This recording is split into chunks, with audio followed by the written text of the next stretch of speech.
Well, we're joined now by former England centre-back Michael Dawson. Hello, Michael. Great to see you. Now, England did survive a bit of a scare in that opening game against Croatia. Lots of praise going forward, not so much defensively. So, key question, would you start Guehi? And if so, who for?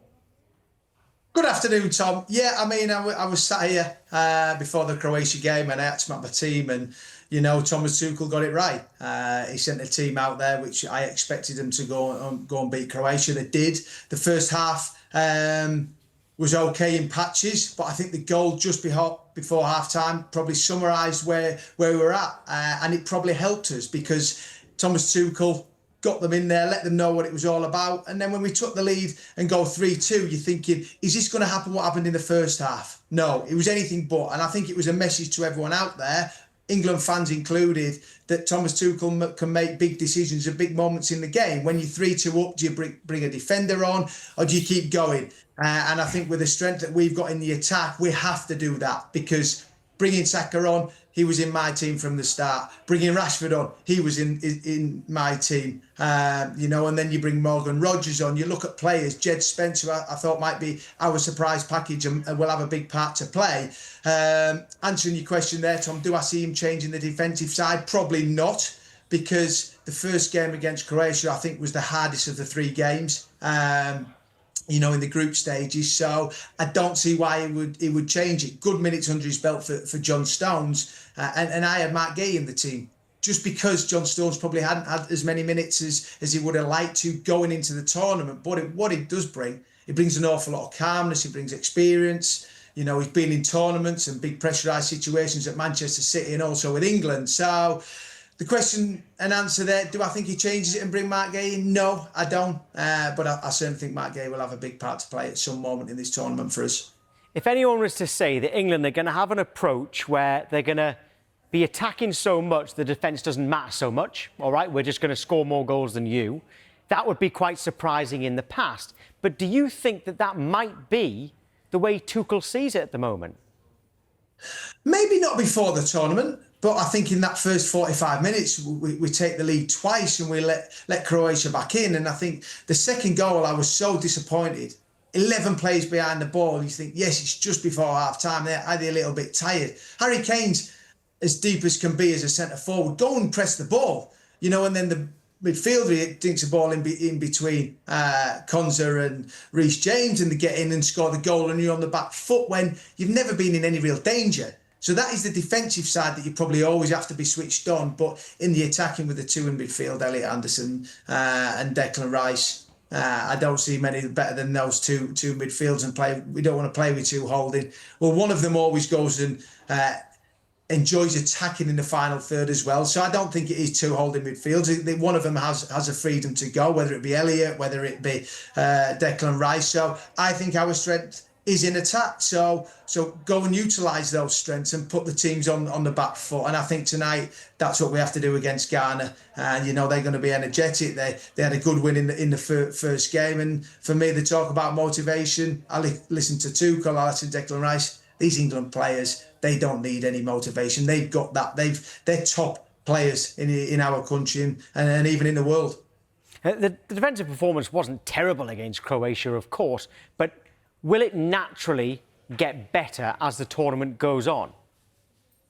Yeah, and I think that can happen. We've seen it with England in previous tournaments. You know, we keep saying it's all about the first game, getting the result. We did that. And the second half was very, very positive. I really enjoyed watching that. So I think all the way through the tournament, we're going to improve. But we're going to come up against bigger challenges. You know, I was very bullish. I believe we would beat Croatia. I believe we'll win tonight. And then does he make changes and get other players minutes who maybe might not be, you know, maybe thought we're going to have big time. But if you can get a second win, then you're home and dry. But I think tonight Ghana will be coming. They'll take a point and then it will be job done for them as well. So it's all about us. Very, very confident and rightly so we should be.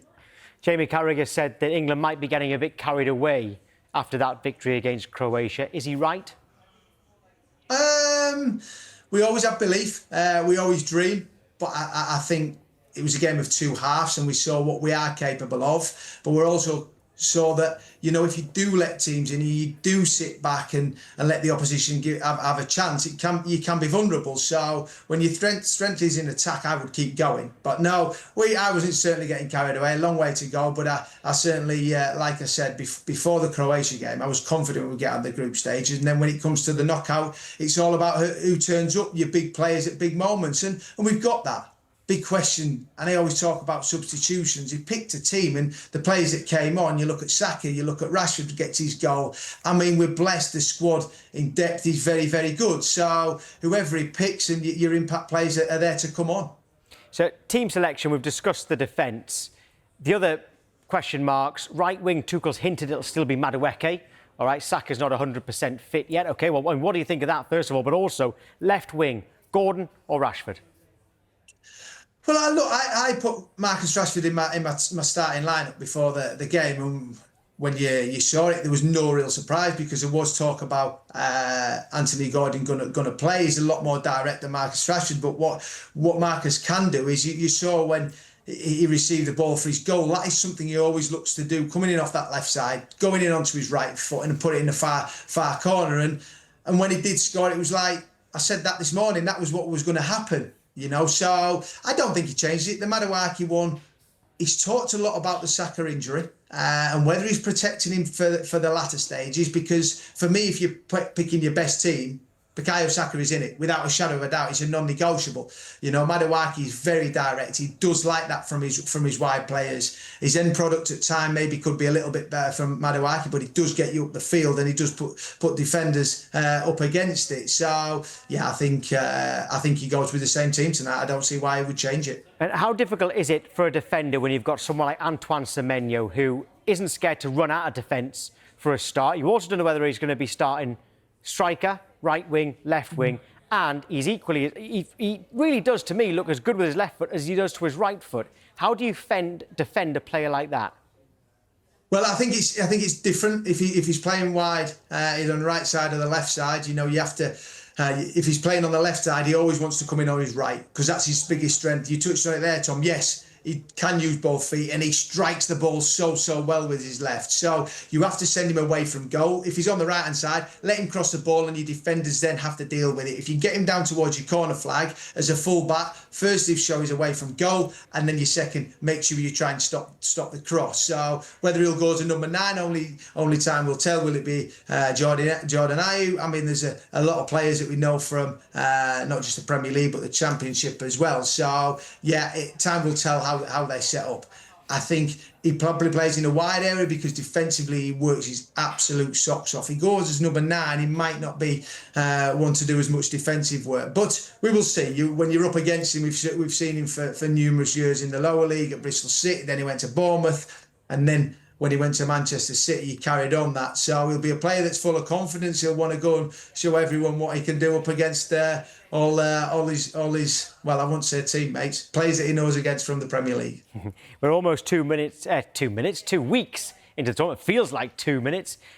Who do you think look like the biggest threats to England? Who's impressed you the most team-wise?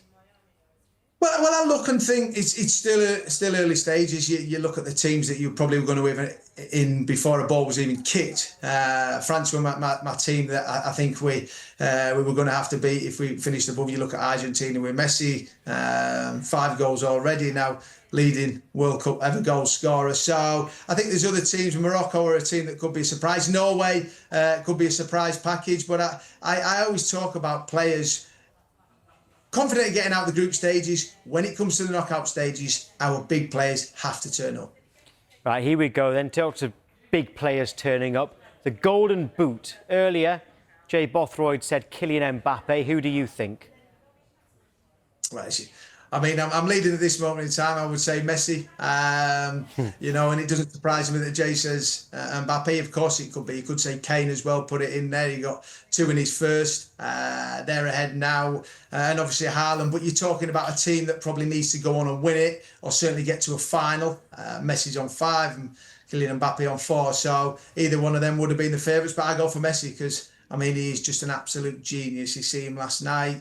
again coming up with goals. The teammates look to thread it, but even the pass that he makes for Alvarez should score, and then he never gives up late in the game. So I'm going for Messi. OK, Messi for you. But that immediately brings on to Cristiano Ronaldo. How surprised have you been with his form or lack of so far in this tournament? And can he turn it on?